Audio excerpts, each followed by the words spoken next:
ইনশাআল্লাহ চলুন যে কথা আলোচনা করছিলাম, আল্লাহ বলছেন পাঁচটা পরীক্ষা কি কি, ওয়ালানাবলুওয়ান্নাকুম বিশাইইম মিনাল খাউফি ওয়াল জুই ওয়া নাকসিম মিনাল আমওয়ালি ওয়াল আনফুসি ওয়াস সামারাত। তুমি যখন বলবে ঈমানদার, তখন তোমাকে ভয় দেখানো হবে, তোমার খাবারের কষ্ট হবে, তোমার মালটা কমে যাবে, তোমার আপনজন প্রিয়জন স্বামী অথবা স্ত্রী, ছেলে অথবা মেয়ে, আমি আল্লাহ নিয়ে দেখব সত্যিকারে তুমি ধৈর্য ধরো কিনা। আর 5 নম্বর হলো ওয়াসামারাত, ফসলের ক্ষতি হবে। চাষ করবে জমি, ধান তুমি পাবে না, চাষ করবে জমি বিশাল কম হয়েছে তুমি পাবে না। আমি এই রকম পরীক্ষা করে আমি আল্লাহ তোমাকে দেখব ওই কঠিন সময় তুমি ধৈর্য ধরো কিনা। যখন একের পর এক বিপদ তোমার ঈমান আনার কারণে তোমার উপরে নেমে আসবে, তুমি দেখবে পাশের লোক বেনামাজি, পাশের লোক সুদখোর, পাশের বাড়ি বিশাল পয়সাওয়ালা, ওর কোনো বিপদ হচ্ছে না, তুমি যেন ভাববে না যে আল্লাহ মনে হয় ওর উপরে খুব রাজি, আল্লাহ ওকে সুখে রেখেছে, ওকে সম্পদ দিয়েছে, ওকে জমি দিয়েছে, ওর জায়গা দিয়েছে, ওর চাকরি দিয়েছে, ওর সুন্দর স্ট্যাটাস দিয়েছে, আর আমি নামাজ পড়ছি, হালাল খাদ্য খাচ্ছি, সত্য পথে আছি বলে আমার উপরে যত বিপদ আসছে আল্লাহ মনে হয় আমার উপরে রাজি না। এমনটি ভাবার কোনো কারণ নাই, কারণ ঈমান যার যত বেশি বিপদ তার উপরে তত, যার ঈমান বেশি তার বিপদ, জোরে বলেন, যার ঈমান বেশি তার রোগ, যার ঈমান বেশি তার মুসিবত বেশি। এটা মাথায় থাকে যেন, যত বেশি ঈমান থাকবে তার তত বিপদ হবে। কারণ সবচাইতে কঠিন বালা, সবচাইতে বড় বিপদ আল্লাহ নবীদের দিয়েছিলেন। সুবহানাল্লাহ পাঠ করেন। আচ্ছা, নবীদের যদি কেউ মনে করে নবীরা পাপী, ঈমান থাকবে নাউজুবিল্লাহ? নবীরা ভুল করতে পারে, নবীরা ভুল করেছেন, নবীরা গুনাহ করেছেন, নবীরা আল্লাহর হুকুমের বাইরে খেলাফ কোনো কাজ করেছে, সঙ্গে সঙ্গে ঈমান নষ্ট হয়ে যাবে। অথচ পৃথিবীতে এমন কোন নবী ছিল না যে নবীর শত্রু ছিল না। প্রত্যেকটা নবীর শত্রু ছিল। কি বলছেন আপনি? সব নবীর শত্রু, সব নবীর জানের দুশমন ছিল। আর এই শত্রুরা কিন্তু কেউ ভালো মানুষ ছিল না। শুনছেন আপনারা? ওয়াকাদালিকা জাআল্লা লিকুল্লি নাবিয়িন আদুওয়াম মিনাল মুজরিমিন। এটা 19 পারা সূরা ফুরকানের একদম প্রথম পৃষ্ঠার শেষের দিকে আয়াতটা কোরআন শোনাচ্ছে, ওয়াকাদালিকা জাআল্লা লিকুল্লি নাবিয়িন আদুওয়াম মিনাল মুজরিমিন। পৃথিবীতে প্রত্যেকটা নবীর আমি আল্লাহ শত্রু বানিয়ে দিয়েছিলাম। আপনার তো শত্রু থাকবে, এটাই স্বাভাবিক। শত্রু যদি থাকে আপনি সঠিক পথে আছেন এটা বিবেচনা হবে। আল্লাহ বলছেন পৃথিবীতে প্রত্যেকটি নবীর আমি শত্রু বানিয়ে দিয়েছিলাম।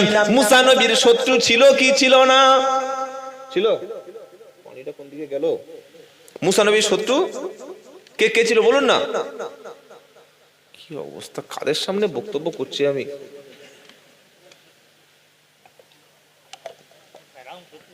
ফেরাউন চেনেন না? ফেরাউন দেখেনি। মোবাইলের যে ফেরাউনের পাল্লা পড়েছে, আর শত্রু চিনবে কি করে? কি বুঝলেন এই বাবাজিরা, আল্লাহ ভাইরা? এত বড় পাওয়ারফুল ক্ষমতা ফেরাউন, আল্লাহ তাকে চুবিয়ে মেরে দিয়েছে। আল্লাহু আকবার, কত ক্ষমতা! মুসা নবীর শত্রুকে ফেরাউন বানিয়ে দিলাম, আর ইব্রাহিম নবীর শত্রুকে নমরুদ বানিয়ে দিলাম। আল্লাহ বলছেন প্রত্যেকটি নবীর যুগে তাদের শত্রু ছিল, আর এই শত্রুগুলো একটাও কিন্তু ভালো মানুষ ছিল না। কেউ ছিল মাতাল, কেউ ছিল দেশদ্রোহী, কেউ ছিল সন্ত্রাসী, কেউ ছিল চাঁদাবাজ, কেউ ছিল জালিম, কেউ ছিল মুশরিক। তারা নবীকে অত্যাচার করেছে, নবীর উপরে টর্চার করেছে, নবীর উপরে বিভিন্ন ভাবে মুসিবতে ফেলে দিয়েছে। আমরা নবীর আওলাদ, নবীদের রক্ত আমাদের শরীরে বহমান, আমরা নবীদের ফলো করি, তাই নবীর উপরে বিপদ এসেছে, আর নবীদের উত্তরসূরিদের উপর বিপদ আসবে না? আপনি যদি বলেন না আমি মডারেট মুসলিম, নামাজ পড়ি না, তবে শুকরের মাংসটা খাই না, কিন্তু আমি মুরগিটা সুদের টাকায় কিনে খাই। কি শুনছেন আপনারা? 1 জানুয়ারি অনুষ্ঠান হয় এলাকায়, গান বাজনা টুকটাক মোটামুটি। বাহ, আল্লাহ আপনাদের সবাইকে আরো উপরে তুলে দিন। কি বুঝলেন? 1 জানুয়ারি 31st নাইট ডে হবে। ফজরের সময় ডেকে বলছি, ইমাম সাহেব 10 কেজি মুরগি জবাই করে দাও, 5 কেজি রুটি হবে, মানে আটা। কি বুঝলেন? হ্যাঁ, 5 কেজি ময়দার আটা দিয়ে রুটি হবে, 10 কেজি মুরগি হবে, সাথে এরকম 12টা রাম আছে। আল্লাহ বললে কি ব্যাপার হলো? কি হলো? কি হলো? বললে আল্লাহ কি হলো, মুরগি জবাই না করলে খাবো না, কিন্তু মালটা তো ছাড়বো না। শুনছেন আপনারা? যুক্তি দেখুন। আহা, মালটা খাচ্ছে কিন্তু একদম পিওর বাংলা মাল খাচ্ছে, আর মুরগিটা কি জবাই করা ছাড়া ঝাটকা মাল খাওয়া যায়? ওটা খেলে পাপ, তাই ওটা জবাই করে নিয়েছি, মালটাতে অসুবিধা নাই। কি বুঝলেন? কিরকম হারাম করে একবার বুঝতে পারছেন তো? কত বড় পাপী লোক। বিয়েতে শ্বশুরের কাছ থেকে চেয়ে নেওয়া, চেয়ে না কি বুঝছেন না কেন? জোর করে শ্বশুরের মাল বিয়ের সময় ডিমান্ড করে নেওয়া হালাল না হারাম?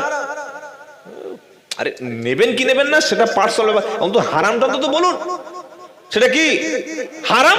তো এখনকার ছেলেরা, ছেলের বাপরা খুব চালাক, বলে হুজুর আমি বলবো না হারাম হবে, ওই যে ঘটক আসে না চিটিংবাজ মাল, ওকে দিয়ে বলিয়ে নেব। চিন্তা করুন, হারামটাকে ঘুরিয়ে খাবে। এই হচ্ছে মুসলমানদের অবস্থা, এই হচ্ছে আমাদের আজকের ইমানের অবস্থা। হারাম খেতে হবে, ঘুরিয়ে খাবো। 500 টাকা কুড়িয়ে পেয়েছে মসজিদের সামনে, ভাবছে এটা তো নেওয়া ঠিক হবে না, কি করি? প্রথমে মসজিদে দিয়েছে, দিয়ে বলছে না মসজিদে থাকলেও আমি বাড়ি নিয়ে চলে যাই। এত ঘুরিয়ে আমরা খাওয়া পছন্দ করি। মনে রাখবেন একটা কথা, আজকের আমরা মুসলমান বলে দাবি করছি যারা, নবীদের উপরে যে পরীক্ষা হয়েছিল, নবীর উত্তরসূরি যারা, ইমানদার যারা, ঠিক নবীর সন্তানদেরকে, নবীর অনুসারীদেরকে ইমানের পরীক্ষা দিতে হবে। ইমানের পরীক্ষা দিতে হবে, জেল খাটতে হবে, জরিমানা হবে, জুলুম হবে, গুলি খেতে হবে, মরতে হবে। সবকিছু হওয়ার পরে তবে ইমান আছে কিনা আল্লাহ আপনাকে জাস্টিফাই করে নেবে। এমনি শুধু ইমান আনলে বললে হবে না। কথা মনে থাকবে ইনশাআল্লাহ। নবী যখন 40 বছর বয়স পর্যন্ত মক্কার জমিনে নবীর কোন শত্রু ছিল? জোরে বলেন, আপনার ইতিহাস পড়েন নাই? 40 বছর বয়স পর্যন্ত নবীর মক্কার জীবনে কোনো শত্রু ছিল না। যেই দেখেছে মুহাম্মদকে বলেছে আল আমিন, যে মুহাম্মদ সাল্লাল্লাহু আলাইহি ওয়াসাল্লামকে দেখেছে বলেছে আস-সাদিক, সত্যবাদী। যেদিন 40 বছর বয়স হলো, নবী বললেন লা ইলাহা ইল্লাল্লাহ, আল্লাহ ছাড়া কোনো ইলাহা নাই, আল্লাহ ছাড়া কোনো মাবুদ নাই, আল্লাহ ছাড়া কোনো আইনদাতা নাই, আল্লাহ ছাড়া কোনো রুজি দাতা নাই, ভালো মন্দের মালিক হলো আল্লাহ। তোমরা যে 360 জনের কাছে মাথা নিচু করছো, আল্লাহ ছাড়া তাদের দেওয়ার কোনো ক্ষমতা নাই। এবার আবু জাহেল, আবু লাহাব সঙ্গে সঙ্গে নবীর দুশমন হয়ে গেল, সঙ্গে সঙ্গে দুশমন হয়ে গেল। কি বলে রে, এ বলছে এটা কি? আমাদের 360টা নাকি ভুল, আরে মুহাম্মাদের এক আল্লাহ নাকি সত্য। এটা আরবের মানুষ সেদিন বলেছিল না বলে নাই? বলেছিল না বলে নাই? আজকের নবীদের শত্রু ছিল পাপিষ্ট ব্যক্তিরা, আর যারা ইমানদারদের সঙ্গে শত্রুতা করছে, কোরআনের সঙ্গে দুশমনি করছে, মসজিদের সঙ্গে দুশমনি করছে, মাদ্রাসার সঙ্গে দুশমনি করছে, দ্বীনের সঙ্গে দুশমনি করছে, টুপি দাড়ি ধরে টানছে, নিরীহ মানুষদেরকে পিটিয়ে পিটিয়ে হত্যা করছে, দেশের শান্তি নষ্ট করছে, দেশের সম্প্রীতি নষ্ট করছে, নিরপরাধ মানুষকে পিটিয়ে হত্যা করছে, তারা ভালো লোক? হ্যাঁ না বলেন, তারা ভালো লোক? যারা জঙ্গি হামলা করছে তারা দেশের ভালো চায়, তারা মুসলমানদের ভালো চায়, হিন্দুদের ভালো চায়, রাষ্ট্রের ভালো চায়? চায় না। আল্লাহ বলছেন নবীদের দুশমন ছিল পাপিষ্ট, বদকার, ফাসেক, দেশ বিরোধী, সমাজ বিরোধী, এই লোকগুলো নবীদের দুশমন ছিল। আর নবীদের পথে যখন তুমি হাঁটবে, তোমরা হাঁটবে, তোমরা ইমানদার নবীদের পথে থাকবে, তোমাদের শত্রু থাকবে কি থাকবে না? আরে হ্যাঁ না বলছেন না কেন? অত সহজ নয়। এই শত্রুদের মোকাবেলা করে তবে আপনাকে ওই জান্নাতের রাস্তা পর্যন্ত পৌঁছাতে হবে। শুধু রাতে উঠে 2 তাহাজ্জুদ আর সিজদা দিয়ে জান্নাতে যাওয়া, জান্নাতে যাওয়া যাবে না। তো ইব্রাহিম নবীর কি পরীক্ষা একটু ছোট করে শুনে দিই। ইব্রাহিম নবী জন্ম নিয়েছেন মুশরিকের ঘরে। কার ঘরে? মুশরিক। জন্মের পরে দেখছেন বাপ অসংখ্য মাবুদকে নিজে হাতে তৈরি করেছে, নিজে হাতে ঈশ্বর তৈরি করেছে, নিজে হাতে ইব্রাহিম নবীর বাপ তিনি তৈরি করেছেন বিশাল বড় বড় মাবুদ, আর তাদের সামনে হাত পাচ্ছে। আচ্ছা, যদি কোন ইমাম সাহেব বা বক্তা সাহেব বা মাওলানা সাহেবের বাপ খ্রিস্টান হয়, ইহুদি হয়, মুশরিক হয়, আপনারা কি বলেন বলুন তো? এই তো আচ্ছা চিটিং বাজলো, এর বাপটা খ্রিস্টান, বাপ ইহুদি, আর ও বড় হুজুর হয়ে গেল, আমরা বলবো কি বলবো না? নবী ইব্রাহিম জন্মের পরে দেখছেন নবী ইব্রাহিমের বাপের ঘরে রয়েছে অসংখ্য ভগবান, অসংখ্য খোদা, অসংখ্য মাবুদ, অসংখ্য ঈশ্বর, অসংখ্য ইলাহা। ইব্রাহিম নবী বাপকে বলছে, আব্বা এসব কি? বলছে কোন সব? বলি যেগুলো দেখছে এগুলো কি, এসব এগুলো কি বলো? বাপ বলছে, ছেলে এটা আমাদের ধর্ম, এ আমাদের বৃষ্টি দেয়, ও আমাদের পানি দেয়, ও আমাদের ঝড় তুফান থেকে বাঁচায়, আরেকজন আমাকে সন্তান দেয়, আরেকজন আমি অসুস্থ হলে সুস্থ করে দেয়। এই আর্গুমেন্ট চলছে ইব্রাহিম নবীর বাপের সঙ্গে ছেলের। বাপের সঙ্গে একটু উত্তর দেন আপনারা। বাপের সঙ্গে আমরা অনেকে কি বলি? বাপ যা করেছে তাই করব, দাদা যা করেছে তাই করব, 14 পুরুষ যা করেছে তাই করব। এটা বড় মূর্খামি, এটা বড় ক্যান্সার। এ কথা বলা যায় না। আল্লাহ যেটা বলেছে সেটা করব, নবী যেটা করেছেন সেটাই করব ইনশাআল্লাহ। বলেন বাপ যা করেছে তাই করব। বাপ যা করেছে তাই করতে পারবেন? বাপ ইংলিশ জানতো না, আমিও ইংলিশ পড়বো না। বাপ স্মার্টফোন ব্যবহার করতো না, আমিও স্মার্টফোন ব্যবহার করব না। বাপ বাইক চালাতে পারতো না, আমি সাইকেল নিয়ে সব জায়গায় যাব। তাই তো নাকি? কি বলছেন? বাপ প্লেনে হজে যায় নাই, আমিও হেঁটে হেঁটে হজে যাব, আমিও পানি জাহাজে হজে যাব। বাপ যা করেছে তাই বললে হবে? বাপ প্রযুক্তি অতটা উন্নত ছিল না, বাপ ইংলিশ জানতো না, বাপ সায়েন্স জানতো না, বাপ কম্পিউটার জানতো না, আমি করবো না, বাপ যা করেছে তাই করবো, ওই বললে হবে? আল্লাহ কি বলেছেন, সমাজ কি বলছে, রাষ্ট্র কি বলছে, সভ্যতা কি বলছে, সায়েন্স কি বলছে, দেশ কি বলছে, প্রযুক্তি কি বলছে, কোরআন সুন্নাহর সঙ্গে যেটা মিলে যাবে সেটাই মেনে নেব। ইব্রাহিম নবী বাপ বলছে, আব্বা এগুলো কি? কাদেরকে তুমি মাবুদ বলে মানো? ইব্রাহিম নবীর বাপ বলছে, চুপ কর, এগুলো আমাদের রক্ষা করে, এগুলো আমাদের খাওয়ায়, এগুলো আমাদের বাঁচিয়ে রাখে, এগুলো আমাদের কথা শোনে। তো ইব্রাহিম নবী কি বলছে জানেন? ওয়াইদ ক্বালা ইব্রাহিমু লিআবিহি আযারা আতাত্তাকিদু আসনামান আলিহা ইন্নী আরাকা ওয়া কওমাকা ফি দালালিম মুবিন। ইব্রাহিম নবী বলল, আব্বা আমি দেখতে পাচ্ছি তুমি এবং তোমার দেশের মানুষ, তোমার দেশের জনগণ সকলে বিভ্রান্তের মধ্যে আছো, প্রকাশ্য গোমরাহের মধ্যে আছো। ওসব ছেড়ে দাও, ওসব রাস্তা ছেড়ে দাও, দিয়ে এক আল্লাহকে মেনে নাও। বাপ যদি মাতাল হয়, বাপ যদি খারাপ লোক হয়, বাপ যদি বদমাশ লোক হয়, বাপকে কিছু বলা যাবে কি যাবে না? বলা যাবে তো? তো কি করে বলবো? গলায় গামছা দিয়ে খুঁটিতে বেঁধে, তাই তো নাকি? হ্যাঁ, কিভাবে বলবো বলে?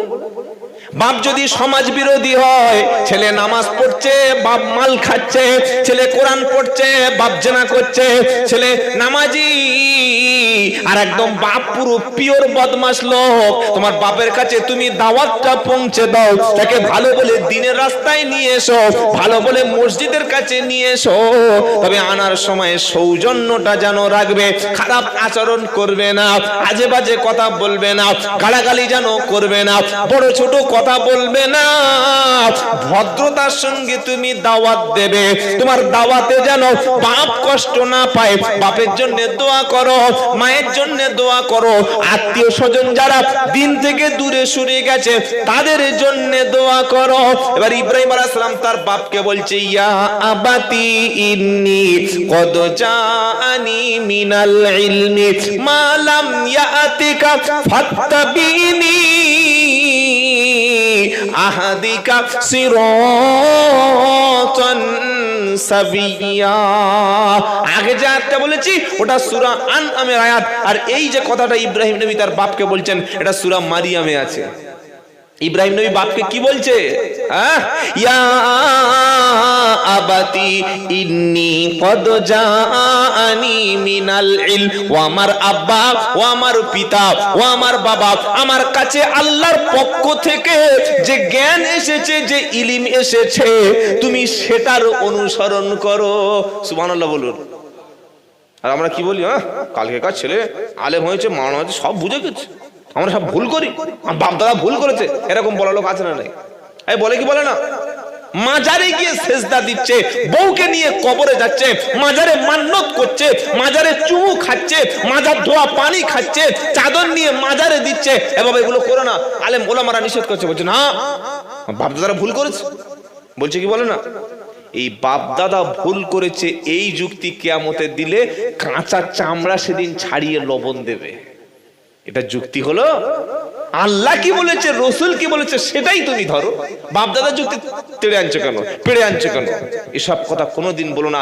ইব্রাহিম নবী তার বাপকে বলছে, কি বলছে? ইয়া আবাতি ইন্নী কদ জাআনি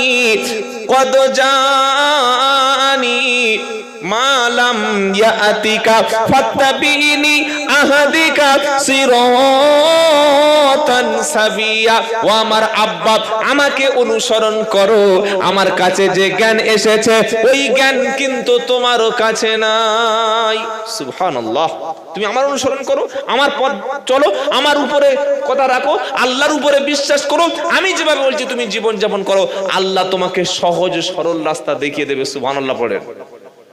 আমরা আলেমদের কথা শুনবো নাকি ওই ভণ্ডরা কি বলছে সেটাই শুনবো? কি শুনছেন আপনারা? কাদের কথা শুনবো? আল্লাহ কি বলছেন, রসুল কি বলছেন, এটাই শুনবো, এটাই মানবো ইনশাআল্লাহ। বলেন। প্রত্যেকের অনুরোধ করছি, আল্লাহর কালামটা হাতে করে তুলে একটু পড়ার চেষ্টা করুন। প্রচুর মুসলমান আছে আল্লাহর কালাম পড়া দূরের কথা, এখনো পর্যন্ত বিবির কাছ থেকে উঠে এসে গোসল জানে না। কি বলছেন আপনি? আপনি এদের জন্য কি দোয়া করবেন? আর এই লোক মরে যাওয়ার পরে আপনাদের এই বীরভূমে হয় কি জানি না, আমাদের 24 পরগনায় আছে, নামাজ ছিল না, রোজা ছিল না, কোরআন ছিল না, দিন ছিল না, ইসলাম ছিল না। মারা যাওয়ার পরে বিশাল বড় গরু এনে 1.5-2 কুইন্টাল চাল দিয়ে 3 মণ আলু দিয়ে মোটা হুজুর এনে ওই রকম মিলাদ আর ওই রকম খানা চলছে। আপনাদের এখানে খানা হয়? ইস, ছি ছি ছি ছি। কার খানা করছেন? কে ওকে? ওটা কে? কার খানা হচ্ছে ভাই? সারা জীবন যার পা কোনোদিন মসজিদে পড়েনি তার নামে চলছে খানা মিলাদ। আহা, যার হাতে সারা জীবন কোরআন তুলে দেয়নি, মরণের পরে তার কানের কাছে গিয়ে হাফেজ সাহেব ধরেন, ও সাহেব পড়ে দাও, পড়ে দাও। হাফেজ সাহেব এসে চোখ মুজিয়ে চালাচ্ছে, মাইয়েদের মুখ এই দিকে আর হাফেজ সাহেব মনে করছে মুখ ওই দিকে, পার কাছে গিয়ে পড়ছে। কি বললেন?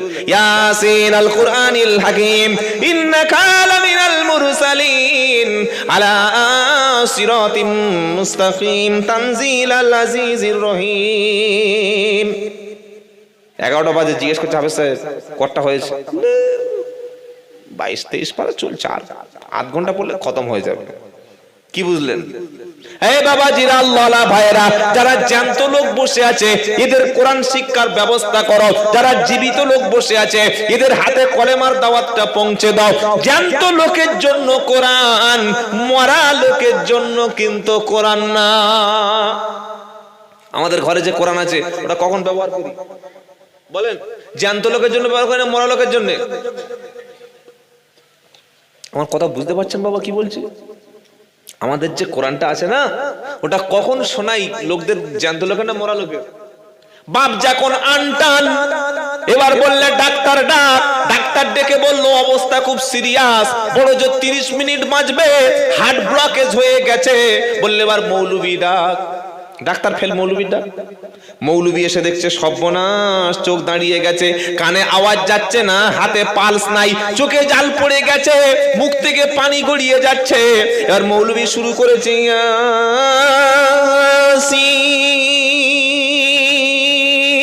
আজরাইল এসে বলছে মৌলবি বাদ বার হ, এটা লাস্ট সিন চলছে, এখন ইয়াসিন কাজ হবে না।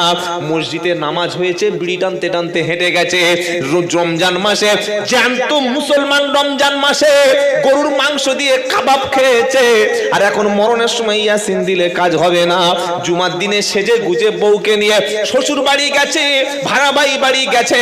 আমি আল্লাহ ডেকে বলেছি, ইয়া আইয়ুহাল্লাযীনা আমানু ইদা নুদিয়া লিস-সালাতি মিন ইয়াউমিল জুমআতি ফাসআউ ইলা যিকরিল্লাহ ওয়া দারুল বাই' যালিকুম খায়রুল লাকুম ইন কুনতুম তা'লামুন। এটা 28 পারা 13 পৃষ্ঠা 4 নম্বর লাইনের 9 নম্বর আয়াত, সূরার নাম জুমা। আমি আল্লাহ জুমার দিনে আমার ঈমানদারদের ডেকেছি আর ডেকে বলেছি, ইয়া আইয়ুহাল্লাযীনা আমানু ইযা নুদিয়া লিস-সালাতি মিন ইয়াউমিল জুমআতি ফাসআউ ইলা যিকরিল্লাহ। এই ঈমানদারেরা, জুমার দিনে আমার ঘরে, আমার ঘর মানে কোন ঘর? পঞ্চায়েত, তাই তো নাকি? বলছে হ্যাঁ। পঞ্চায়েত বলেছি, বলে হ্যাঁ। কি যা বলছি হ্যাঁ। আমি আল্লাহ আমার ঘরে জুমার দিনে যখন তোমাকে ডেকে নেব, ডাকবো আমি মুয়াজ্জিনকে দিয়ে। মুয়াজ্জিন বলবে আল্লাহু আকবার, আল্লাহু আকবার, আল্লাহু আকবার, আল্লাহু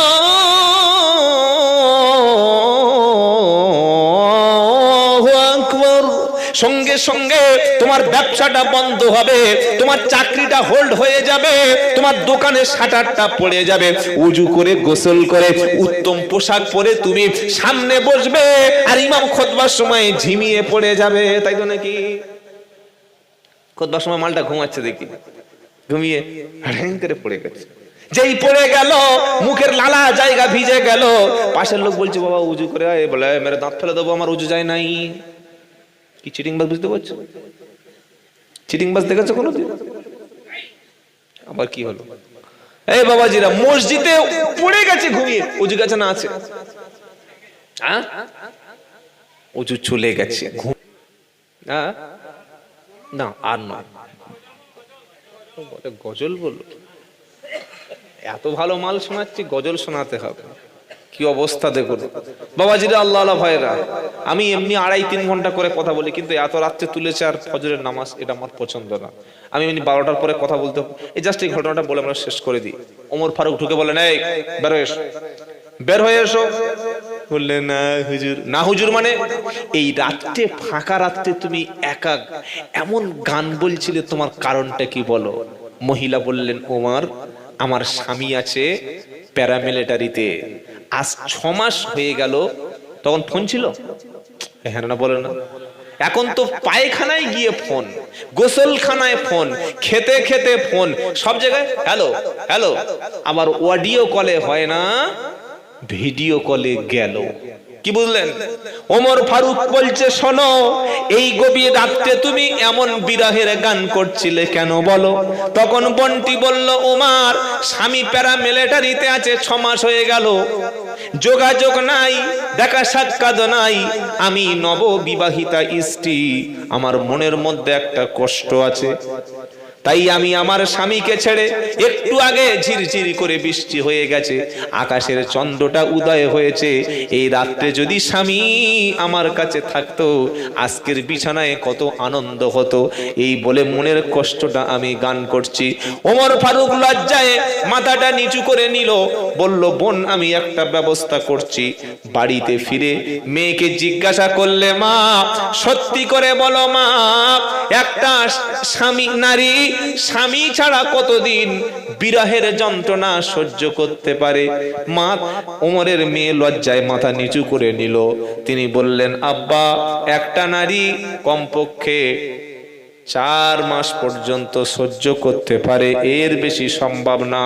ওমর ফারুক বাড়িতে ফিরে এসে তার আইন সভায়, পার্লামেন্টে তিনি বলে দিলেন, police, civic volunteers, BSF, CISF, সীমান্ত রক্ষা বাহিনী, যত নিরাপত্তা রক্ষী আমার মদিনা রাষ্ট্রের পাহারা আছে, 4 মাস হয়ে যাওয়ার পরে যেন সবাই একবার করে বাড়ি ফিরে চলে যায়। সুবহানাল্লাহ বলেন, সুবহানাল্লাহ। তাই বিয়ে করে আপনি 6 বছর ডলার কামাতে যাবেন, এসে দেখবেন সে ডলার হয়ে গেছে। কোথাও মনে থাকবে ইনশাআল্লাহ। বাবাজিরা, আল্লাহ ভাইয়েরা, জ্ঞানী জনেরা, ন্যায় নিষ্ঠ গণেরা, কোরআন শিখুন। কোরআন না শিখে কবরে যাবেন না। সকলে কোরআন পড়বেন ইনশাআল্লাহ। যদি বলেন না ইনশাআল্লাহ। এই কোরআন আপনাকে একটা মানুষের মতো মানুষ বানাবে। মানে বলেন না হুজুর, কোরআনে তো আছে এই অমুসলিমদেরকে যেখানে দেখা পাও মেরে পুড়িয়ে কেটে ফেলো। কোরআনে লেখা আছে? বললে হ্যাঁ। বললে কাফেরদের যেখানে দেখা পাও সেখানে টুকরো টুকরো করো। এই তো তোমার কোরআন বলছে। কি বলছে কথা বুঝতে পারছেন? এই আয়াতটা নাজিল হয়েছিল যুদ্ধের ময়দানে।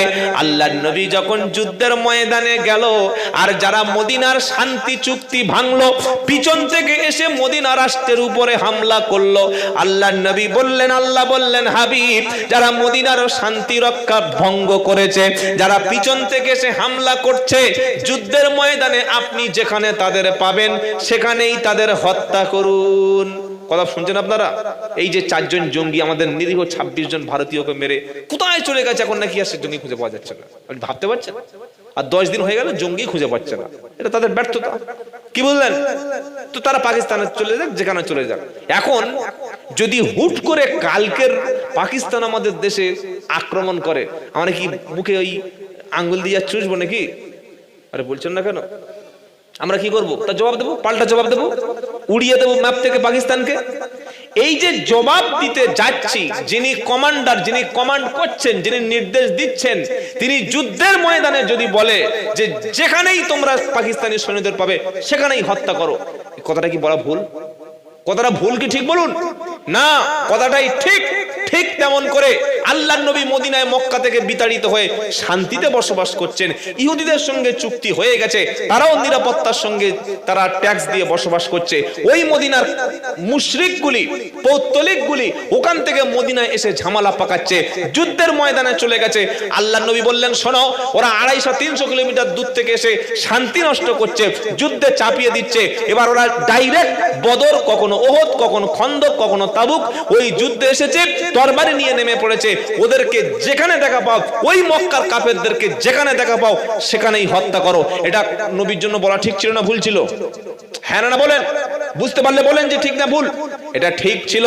কিন্তু এই আয়াতটা কালকের এবিপি আনন্দে একটা অনুষ্ঠান দেখছিলাম, এক নাস্তিক, এক মুরতাদ, এক বেঈমান বলছে, এই দেখো কোরআন বলছে যেখানে হিন্দুদেরকে দেখা পাও সেখানে হত্যা করো। আচ্ছা বলুন, এটা যদি সত্যি কোরআনে লেখা থাকে যে যেখানে অমুসলিম দেখা পায় সেখানে হত্যা করো, তাহলে এই কোরআন শরীফ মানে কোনোদিন ধর্মগ্রন্থ হতে পারে? কথা বুঝতে পারেন নাই? কোরআনে যদি লেখা থাকে যেখানে তুমি অমুসলিমদেরকে দেখা পাবে সেখানেই হত্যা করো, এটা কোনোদিন আল্লাহর কিতাব হতে পারে? হ্যাঁ বা না বলুন? আল্লাহ এমন কথা কেন বলতে যাবেন যে যেখানে মুসলিমদেরকে হত্যা করো? এটাই যদি সত্যি কথা হতো, ভারতবর্ষের 750 বছর মোগলরা, তারা সাম্রাজ্য, মোগল এম্পায়ার ছিল, তারা যদি কোরআনের কথা মেনে মেনে প্রত্যেকটা অমুসলিমকে হত্যা করত, ভারত কিন্তু সব অমুসলিম শূন্য হয়ে যেত। করেনি। কারণ আল্লাহ এমন সাম্প্রদায়িক কথা বলেন না। আল্লাহ কেন বলতে যাবে যেখানে অমুসলিম দেখা পাও সেখানে হত্যা করো? এই আয়াতটা, এই বাক্যটা, এই সেন্টেন্সটা কোরআনের ছিল সম্পূর্ণ যুদ্ধের ময়দানের আয়াত। আর এই নাস্তিকগুলি তারা বলছে যে কোরআনে লেখা আছে যেখানে কাফের পাও, যেখানে অমুসলিম পাও হত্যা করো। কতটা মারাত্মক কথা আপনি বুঝতে পারছেন কি বলছি আমি? কি বুঝতে পারছেন কি বললাম? যদি একটা অমুসলিম আপনাকে বলে, ও ভাই তুই তো বড় বড় কথা বলছিস, বক্তব্য শুনছিস, দাড়ি রেখেছিস, টুপি পরেছিস, তোদের কোরআন তো বলছে দেখ যেখানে অমুসলিম পাবে হত্যা করবে, আর আমি তো হিন্দু, আমি তো খ্রিস্টান, আমি তো মুসলিম, তার মানে আমাকে তোর কোরআন হত্যা করতে বলছে। এটা আমি আব্দুল্লাহ না হয়ে আমার নাম যদি অমল হতো, বিমল হতো, আমার নাম যদি হরিপদ হতো, আমার নাম যদি অরূপ হতো, অনুপ হতো, আমি কি মানে কষ্ট পেতাম না? একই কথা, একই কোরআন যে অমুসলিমদেরকে যেখানে পাবে সেখানে হত্যা করে বলবে। আসল ব্যাপারটা ওটা না, ব্যাপারটা ছিল যুদ্ধের ময়দানে কথাটা আল্লাহ তার নবীকে বলেছিল। কেন বলেছিল? মক্কা থেকে 300 কিলোমিটার দূর থেকে এসে ঝামেলা করছিল মদিনায়। মদিনার কিছু বেঈমান ইহুদি শান্তি চুক্তি ভঙ্গ করেছিল, আর মক্কার কিছু কাফের মানে কি, যারা আল্লাহকে, দ্বীনকে, ইসলামকে প্রকাশ্য অস্বীকার করে, যারা কোনো ধর্মই মানে না, কাফের মানে মহা সত্যকে অস্বীকারী, এই নবীর সঙ্গে দুশমনী গাদ্দারি করে এখানে যখন ঝামেলা করতে এসছে, যুদ্ধের ময়দানে যখন নেমে গেছে, আয়াতটা ছিল যুদ্ধের ময়দানের আয়াত, ওটা সবার জন্য ব্যবহার যোগ্য না। কথাটা মনে থাকবে ইনশাআল্লাহ। কি বলেছি কথা মনে থাকবে? সুতরাং কোরআনের ভুল, কোরআনের আসল বাক্যটা না পড়ে একটুখানি পড়ে আপনি মাথা গরম করছেন। 5 নম্বর পারা, 4 নম্বর পৃষ্ঠা, 3 নম্বর লাইন, 43 নম্বর আয়াত কোরআনে আছে, ইয়া আইয়ুহাল্লাযীনা আমানু লা তাকরাবুস সালাত। যারা হাফেজ সাহেব আছে, আলেম আছে, জিজ্ঞাসা করুন, কোরআন ডাইরেক্ট বলে দিয়েছে, এই ইমানদারেরা, মুসলমানেরা, তোরা নামাজের কাছেই যাবি না। আচ্ছা বলুন, আমি আব্দুল্লাহ জুবায়ের যদি এই কোরআনের আয়াতটা বলি, আপনাকে আমি প্রমাণ করে দেব, এখানে বসে কোরআন আনুন। সূরা নিসার 43 নম্বর আয়াতে আল্লাহ বলছে, ইমানদারেরা, নামাজ পড়বি না ওসব দূরের কথা, নামাজ যেখানে হবে সেখানেই যাবি না। আমি ঠিক বলছি না ভুল বলছি? এবার ভাবছে যে তো এবার গোলমাল দিয়ে চলে গেল। আমি যে কথাটা বলছি ঠিক বলছি না ভুল বলছি? কথাটা ঠিক, কিন্তু তার পরে কি আছে, আগে কি আছে, ওটা আপনাকে দেখতে হবে। আমি যদি বলি আমাদের মাননীয় মুখ্যমন্ত্রী মমতা ব্যানার্জি উনি কুকুর, তখন যারা তৃণমূলের মাল তারা বলবে সালা বহুত গোলমেলে মাল আছে, তো আমাদের দিদিকে গাল দিচ্ছে। কিন্তু যদি বলি যে মুখ্যমন্ত্রী মমতা ব্যানার্জি উনি কুকুর পুষতে ভালোবাসেন, তাহলে কথাটা কমপ্লিট হলো কি হলো না? হলো কি হলো না? কোরআনে আল্লাহ কি বলছে, ইয়া আইয়ুহাল্লাযীনা আমানু লা তাকরাবুস সালাত ওয়া আনতুম সুকারা। ও ঈমানদারেরা, ও মুসলমানেরা, তোমরা নামাজের কাছে যাবে না। কখন যাবে না? যখন মাল খেয়ে, নেশা করে, মাতাল হয়ে, সেন্সলেস হয়ে থাকো, নেশা অবস্থায় তোমরা নামাজের কাছে যাবে না। আমি নামাজের আয়াতটা নিলাম, মালের আয়াতটা, মদের আয়াতটা বাদ দিলাম, দিয়ে বললাম এই তো দেখো আল্লাহ বলেছে নামাজের কাছেই যেও না, তাহলে নামাজ পড়তে হবে না, ঝামেলা চুকে গেল। পুরো বাক্যটা তো পড়তে হবে। তো ফট করে ছোট্ট অংশটুকু কেটে টিভিতে বসে বসে বেঈমানগুলো বলছে, এই দেখো আল্লাহ বলেছে, তোমাদের আল্লাহ, তোমাদের কোরআন বলছে যে অমুসলিম কাফেরদেরকে হত্যা করো, আর আমরা কাফের, আমাদের হত্যা করতে কোরআন বলেছে। তো দাঙ্গা বাঁধবে না? এরাই তো দাঙ্গা চাইছে পশ্চিম বাংলায়, এরাই তো দাঙ্গার পরিবেশ তৈরি করছে। তাই কোরআন বুঝতে গেলে আগে কি আছে, পরে কি আছে, এটাই পড়তে হবে। আমি যাওয়ার আগে আপনাদের অনুরোধ করে বলে গেলাম, প্রত্যেকটা ছেলে, প্রত্যেকটা মেয়েকে স্কুলে পাঠাবেন, কলেজে পাঠাবেন, ইউনিভার্সিটিতে পাঠাবেন, শিক্ষিত করবেন। কিন্তু জন্মের পরে আপনার ছেলে যখন শিক্ষা নিতে যাবে, প্রথমে যে শিক্ষাটা দেবেন, ওই শিক্ষাটার নাম হলো কোরআন। মনে থাকবে ইনশাআল্লাহ? মনে থাকবে ইনশাআল্লাহ? কোরআন হাতে থাকলে জীবনে মদের বোতল ধরবে না, কোরআন হাতে থাকলে জীবনে বেশ্যাখানায় যাবে না, কোরআন হাতে থাকলে জীবনে জুয়া খেলবে না, কোরআন হাতে থাকলে জীবনে নারীর দিকে খারাপ দৃষ্টিতে তাকাবে না, কোরআন হাতে থাকলে জীবনে চিটিংবাজি করবে না, কোরআন পড়ে সে বড় হয়ে মানুষ হলে ও জীবনে পরের মাল আত্মসাৎ করবে না। তার প্রমাণ আপনাদের ইমাম সাহেব। ইমাম সাহেব লটারি টিকিট কাটে তো? হ্যাঁ না বলে না? কাটে। ইমাম সাহেবের 1 লাখ টাকা দিলে মাল খাবে? খাবে না। 5,000 টাকা দিলে কোন নারীর কাছে যাবে? যাবে না। 2 লাখ টাকা দিলে একটা নিরপরাধ মানুষকে হত্যা করবে? আরে হ্যাঁ না বলছেন না কেন? করবে না। কেন করবে না? যেহেতু ইমামের কাছে, আলেমের কাছে কোরআন আছে, দিন আছে। এই কোরআন আপনার সন্তানকে, আপনার মেয়েকে ছোট্ট বয়স থেকে যখন সে কথা বলতে শিখছে, ওকে স্কুল, কলেজ, ইউনিভার্সিটি, মিশন পড়ার আগে প্রথম যে শিক্ষাটা দেবেন ওটা হচ্ছে কোরআন। মনে থাকবে ইনশাআল্লাহ? মনে থাকবে ইনশাআল্লাহ? সম্প্রীতি বজায় রাখবেন আর দাওয়াত ও তাবলীগের পবিত্র মেহনত করবেন। সকলে ইনশাআল্লাহ বলুন, বলুন ইনশাআল্লাহ। ও যুবকেরা, আল্লাহওয়ালারা, যদি আমরা কষ্ট করে নামাজ পড়ি, হালাল খাদ্য খাই, সত্য কথা বলি, আর ঈমান নিয়ে যদি কবরে যাই, আল্লাহর কসম শুনে রাখেন, শেষ আয়াত আজকের বলে দিয়ে যাচ্ছি, কিয়ামতের দিন আল্লাহ তোমাকে ডেকে জান্নাতে নিয়ে নেবে। জোরে বলো সুবহানাল্লাহ। যদি নামাজটা ঠিক মতো পড়ো, হালাল খাদ্য খাও, সত্য কথা বলো, যদি তুমি শান্তির সঙ্গে দুনিয়াতে বসবাস করো, তোমার হিসাব হবে না। মরণের পরে যেদিন কবর থেকে প্রত্যেকের উঠবে, সেদিন আল্লাহ তাআলা তার স্পেশাল গেস্ট যারা, জান্নাতি ব্যক্তি যারা, তাদেরকে ডেকে তিনি জান্নাতে নিয়ে নেবেন। সুবহানাল্লাহ বলেন। বললে হুজুর প্রমাণ?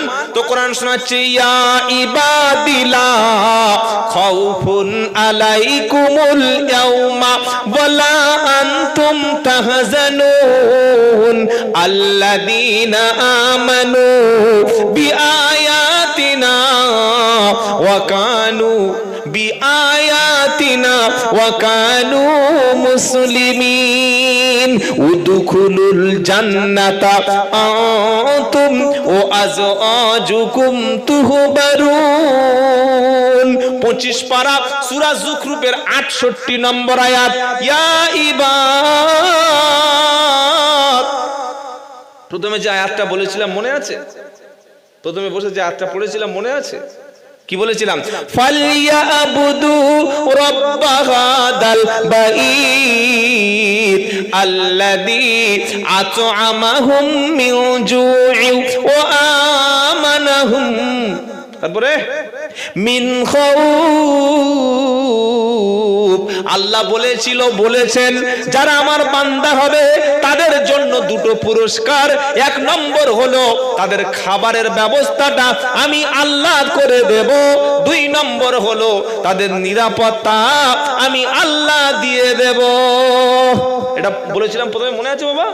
আর এবার আল্লাহ কি বলছে? ওখানে ছিল যারা আমার বান্দা হবে, যারা আমার বান্দা হবে।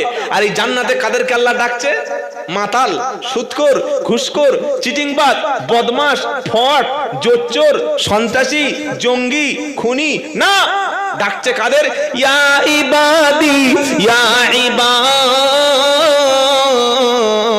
ও আমার বান্দা, লা খাউফুন আলাইকুমুল ইয়াউমা, আজকে কিয়ামতের দিন তোমাদের কোনো ভয় নাই। ওয়ালা আনতুম তাহজানুন, আজ তোমাদের কোনো চিন্তা নাই। সুবহানাল্লাহ বলেন। কাদের ভয় নাই? বান্দার কোনো ভয় নাই। আমরা কার বান্দা? আল্লাহর বান্দা, আল্লাহর গোলাম, আল্লাহর হুকুম অনুযায়ী চলি। আল্লাহ কি বলবেন? উদখুলুল জান্নাতা আনতুম ওয়া আজওয়াজুকুম তুহবারুন। তো আল্লাহর বান্দা কারা? আল্লাহ বলছে আল্লাযীনা আমানু বিআয়াতিনা ওয়া কানু মুসলিমিন। আমার বান্দা তারা আমার কোরআনের উপরে বিশ্বাস করেছিল, মেনে নিয়েছিল, কোরআন অনুযায়ী জীবন যাপন করেছে যারা, আর মুসলমান হয়ে কবরে এসেছে যারা। মুসলমান হয়ে কবরে যাব না বেঈমান হয়ে কবরে যাব? বলুন, মানে এখনো হয়নি নাকি? হ্যাঁ, মুসলমান হয়ে কবরে যাব। নমুনা কি? মুখে থাকবে দাড়ি, মাথায় থাকবে টুপি, আর মিথ্যা কথা বলে হারাম খাবো চুপি চুপি। এটা মুসলমান তো? দাড়ি আছে কিন্তু মিথ্যা কথা বলে, কি দাড়ি রে? মুখে যখন থাকবে দাড়ি, মাথায় থাকবে টুপি, হারাম খাবে না কোনোদিন, যতই চুপো চুপি। মাথায় থাকবে টুপি, মুখে থাকবে নবীর সুন্নাহ, হালাল খাদ্য, সত্য কথা বলবে, আর আত্মীয় স্বজনের সঙ্গে ভালো ব্যবহার করবে। আল্লাহ বলবে উদখুলুল জান্নাতা আনতুম ওয়া আজওয়াজুকুম তুহবারুন। ও আমার বান্দা, তুমি জান্নাতে প্রবেশ করো, আর তোমার সাথী সঙ্গী স্ত্রী যারা আছে তাদেরকে নিয়ে জান্নাতে যাও। খালি নাম মোহাম্মদ আছে, আব্দুল্লাহ আছে, ওবাইদুল্লাহ আছে, আর এই লিঙ্গ মানে মুসলমানি করে দিয়েছে, আমি জান্নাতে চলে গেছি। না ভাই, কাজের উপরে হিসাব হবে। কিসের উপরে? ব্যাস, যা বলেছি আল্লাহ যেন মেনে নেওয়ার তৌফিক দিন।